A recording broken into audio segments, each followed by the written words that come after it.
Good morning, boys and girls. Happy Tuesday. Thanks for stopping by. Oh man, it's been snowing a lot.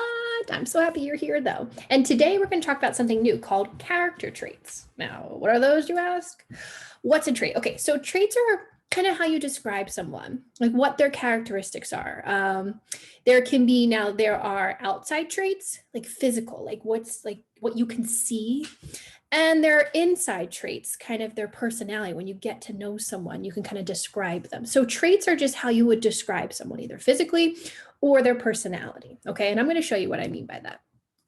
So here again, it's outside versus inside. So they split this girl down the middle, right? And on the outside has her physical traits, what we can see, her hair color, her eye color, her height, meaning how tall or short she is, her clothing, like what she's wearing, the color of her clothing, what exactly she is. Like I'm wearing a sweater. Her size, and then her like facial, like what her face looks like, right? So that's like on the outside, like without knowing someone, you can describe them just by their physical features, just by like what they look like. Like if someone said, what's Miss Notos like? And if you said, oh, she's tall, she's got brown hair, she's tall, her hair is always up. We don't even know if her hair is curly or straight, but that's how you would describe someone. But the inside of getting to know someone, right?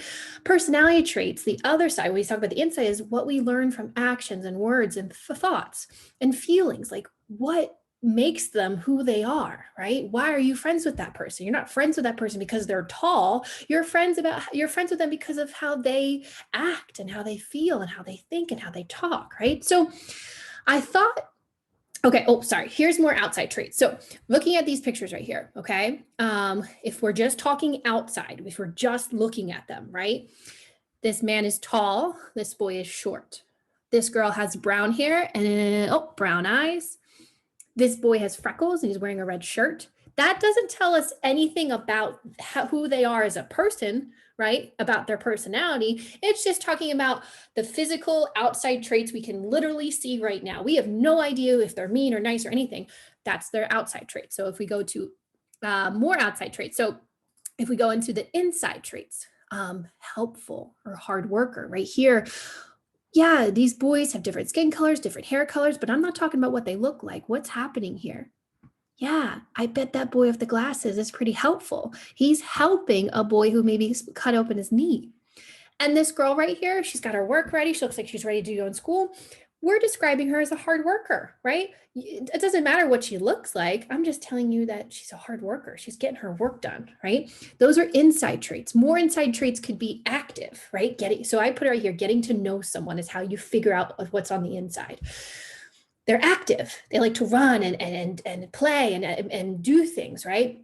Maybe they're brave, right? Maybe they kind of face their fears. Someone can be clumsy. Do you know what clumsy is? When someone's kind of falling all the time or bumping into things. Maybe someone's bossy. You know what? You've known a bossy person before, right? Someone is caring, right? They care about you if they've done caring things, or friendly. So, they said hi to you. They had a conversation with you. They talked to you. How's your day? Character trait could be shy, right? Maybe someone's a little nervous to talk all the time. There's the word sensitive. Have you ever heard that word before? Yeah, maybe someone is sensitive that they can get upset easily, and that's not a bad thing. They just have strong feelings. Or the last word here is stubborn. Now, do you know what stubborn means? It's like when you want it your way and you don't really take no for an answer. You just keep at it. You're stubborn. You don't want to change. You're just going to keep doing what you're doing, even if it's the wrong thing. You're acting stubborn right now. Do you know someone else who is kind of stubborn? Yeah, this guy. Okay. What are the pigeon's traits? I'm handsome and amazing. End of story. No, that's not the end of story. That's not the end of our lesson here. Okay. We got more to talk about here, pigeon. Okay. Let's go to his outside traits. Okay. He's light blue. Sometimes he looks gray, but right in this picture, he kind of looks like a light blue color, right? He's got a white stripe. These are all just his physical, right? What we can actually see without pretending someone didn't know him yet, right? He has feathers. You can't really see feathers, but he's a pigeon. He's a bird, so he's got feathers. Skinny legs and feet. Look how skinny his legs are right there. He's got a yellow beak and he's got black eyes. Now, I know you only see him with one eye, but I promise you he's got two eyes. We always just see him like, let me try to do this. Do you only see one eye right now, right? Maybe you do. I don't know. I can't say. But it's always like the side view. I promise he's got 2 eyes. Okay. So I put black eyes. Okay. So that's like his outside traits. You forgot handsome. That's not what we're talking about right now. Come on, Pigeon. Stay with us. All right.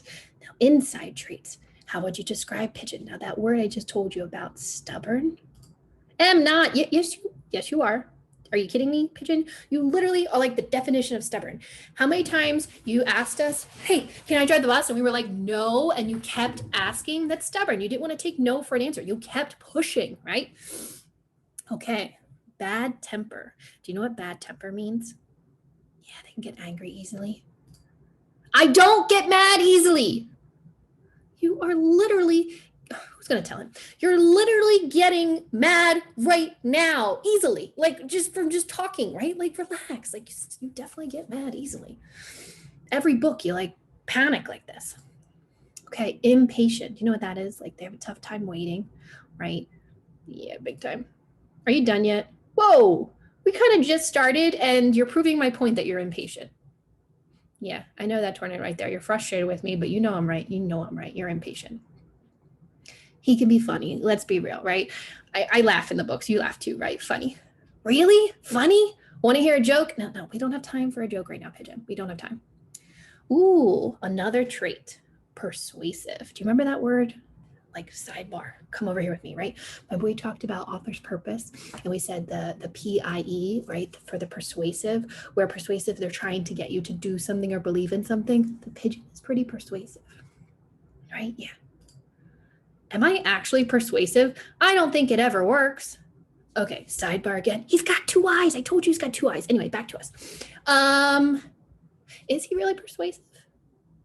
Okay. He tries to be persuasive. He tries to. Yeah, like, look, I'll be your, like when me asking for a bus, I'll be your best friend. How about I give you $5? No fair. I bet your mom would let me. And you still didn't let me drive the bus. So am I really that persuasive? You try to be persuasive. You never really fool us. And I like to say he's silly because the things he asked for are pretty silly. Like that one time he asked for a puppy, then asked for a walrus. That's silly. You're going to have a pet walrus. That's just funny. Okay.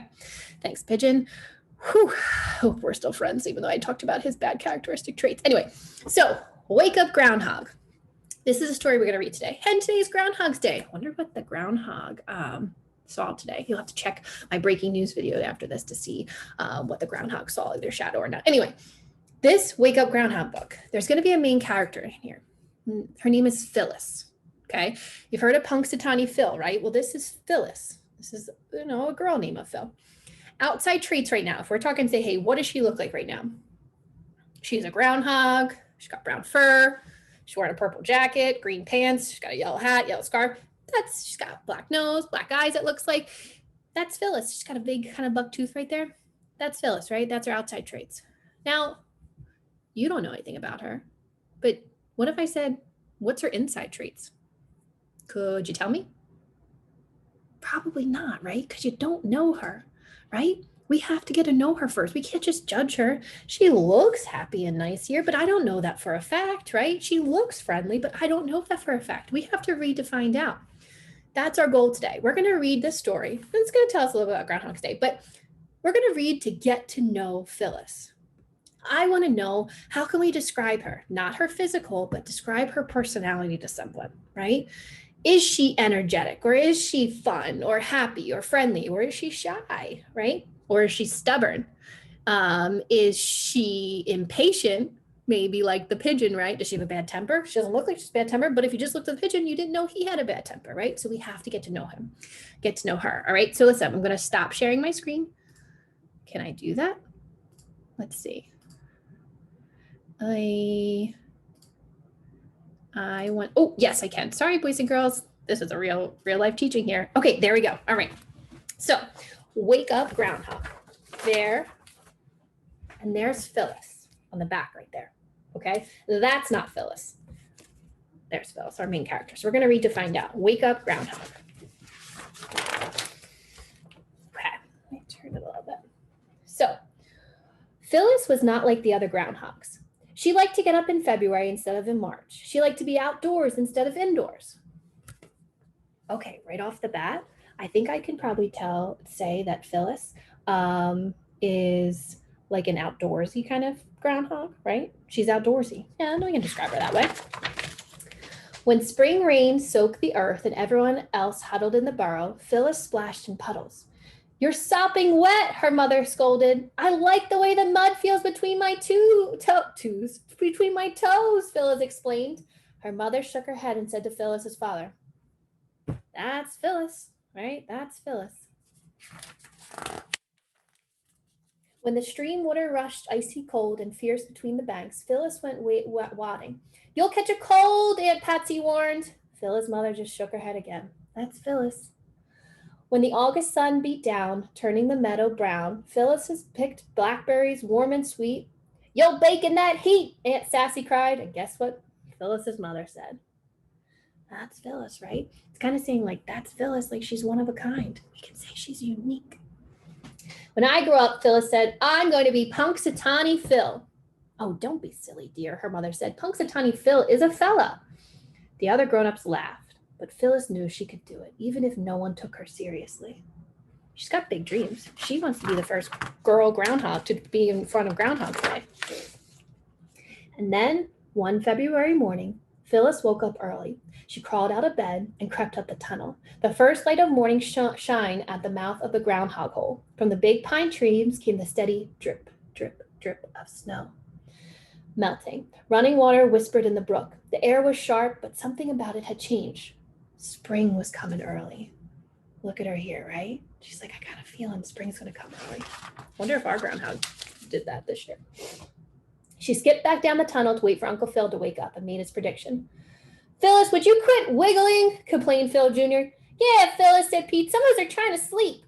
How can you sleep when spring is in the air? Asked Phyllis. Phil Jr. looked at Pete. Only Phyllis would think spring was coming in the middle of winter, he said. It's not the middle of winter, Phyllis said. It's Groundhog's Day. But Phil Jr. and Pete were already dozing off. They all kind of have P names, these characters here. Not all the ants did, but a lot of the boys did.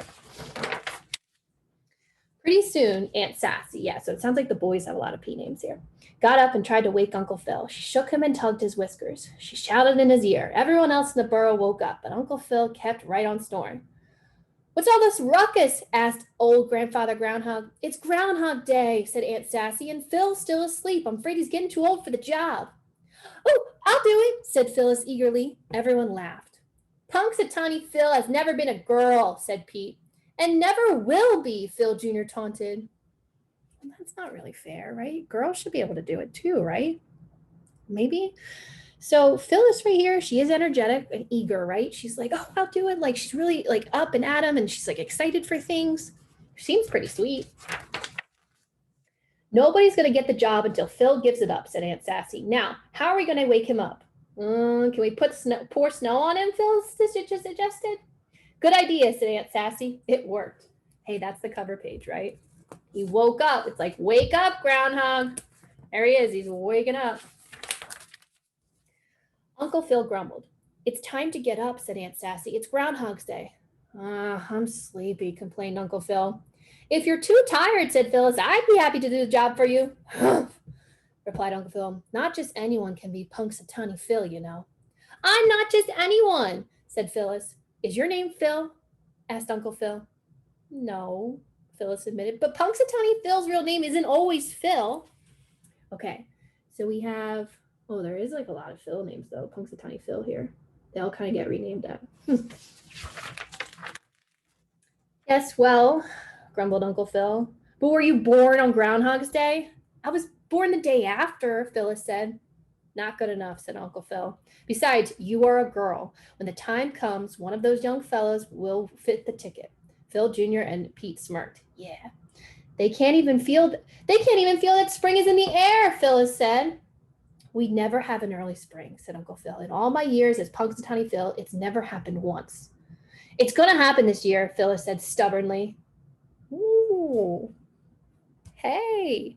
Phyllis is acting a little stubborn right now. And sometimes stubborn isn't a bad thing if it's the right thing. It's good to be stubborn on the right things in life. Remember that, okay? So Phyllis is like, no, I know what's true, right? Aunt Patsy chuckled. That's Phyllis, she said. Phyllis wish people would stop saying that. That's starting to bug her, right? They're like, oh, that's Phyllis. They're not taking her seriously.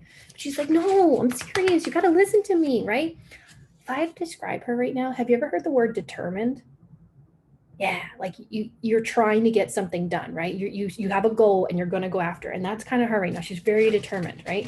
She wants something real bad. Phyllis, come with me and see what the world feels like and looks like in February, said Uncle Phil. Then you'll know that I'm right and it's going to be more winter. Phyllis couldn't believe her luck. They walked up the long tunnel and merged into the light. Uncle Phil sat up on his hind legs and sniffed the air. Just as I thought, he said, 6 more weeks of winter. Early spring, insisted Phyllis. Look at all that snow, said Uncle Phil. Feel the cold? But the snow is melting, said Phyllis. The water is running in the river.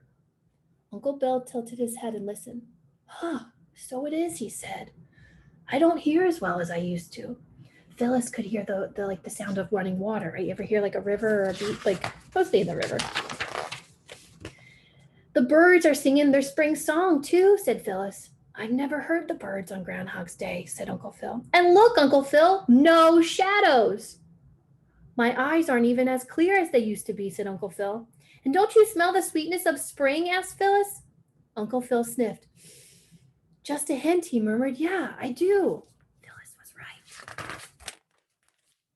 Oh, I love this picture right here. And there's something else, said Phyllis. She had finally figured out what had felt different about the air all morning. Feel the wind? It's from the west. It's the spring wind. Well, I'll be jiggery, said Uncle Phil. Can you almost like feel it right now? Like right now, almost like all the wind during winter right now, it's like kind of cold, right? But you ever feel like a warm breeze in like spring or summer, right? That's kind of what she's feeling. She feels like a different kind of wind right now. Phyllis was right, Uncle Phil announced when they returned to the burrow. We are going to have an early spring. It's time for me to retire. That means like stop doing his job. But who will be the next Punxsutawney Phil? Asked Aunt Patsy. Oh, I will, said Phil Jr. No, I will, said Pete. Sorry, boy, said Uncle Phil. You missed the signs too. You can't mean, said Phil Jr. Yes, boy, said Uncle Phil. This time the best Phil for the job is a Phyllis. What about the rules? Whined Phil Jr. and Pete. If Mother Nature can bend the rules once in a while, said Uncle Phil, we can too. Phyllis heard the water in the river and the song of the birds. She saw that there was no shadow and she felt the spring breeze. That's Phyllis, said her mother so proudly. Phyllis grinned and said, Punxsutawney Phyllis is what I'm called now. Look, she got the job. Oh, because she was so determined, right? She was really smart too. And that's just more about Groundhog Day. But I love this picture too. Look at her. Girls can do it too, right? Yeah. So, okay. Do you remember we talked about the outside features of Phyllis, right? She's a groundhog. She's brown. She was wearing a purple jacket then. How would you describe her now? Right? How would you describe who she is, like her personality? We first said she's like outdoorsy. She really likes nature, right? She was determined. She was very determined to prove that spring was coming. She was hopeful too. She was hopeful that she was right. She believed in herself. They kept saying, that's Phyllis, because it's almost like she's like one of a kind or unique. She had a lot of energy, right? She wasn't lazy or anything. So I would call her energetic. And you know what? She also was, at least to me and to the girls out there too, she was inspiring, right? She was like, I know normally girls don't do this, but I can be just as good as a boy and do this, right? So she was really inspiring. And she was a little stubborn, but in a good way. Sometimes, like I said, sometimes it's good to be stubborn for the right reasons. Okay. All right. Now, it depends what you think is the right reasons, but it was kind of good that she kept pushing for that because she was right. It came in early spring. Now, you have to click on my little video up there for my news, my breaking news, okay, to figure out what the groundhog actually saw to this time, what Punxsutawney Phil said, not Phyllis. She's saying early spring. I don't know what the actual one is, so make sure you check that out, okay? And you can check it also out in Miss Heller's room. All right, hope you have a great day. I hope it's inspiring. Do amazing things. Okay, bye.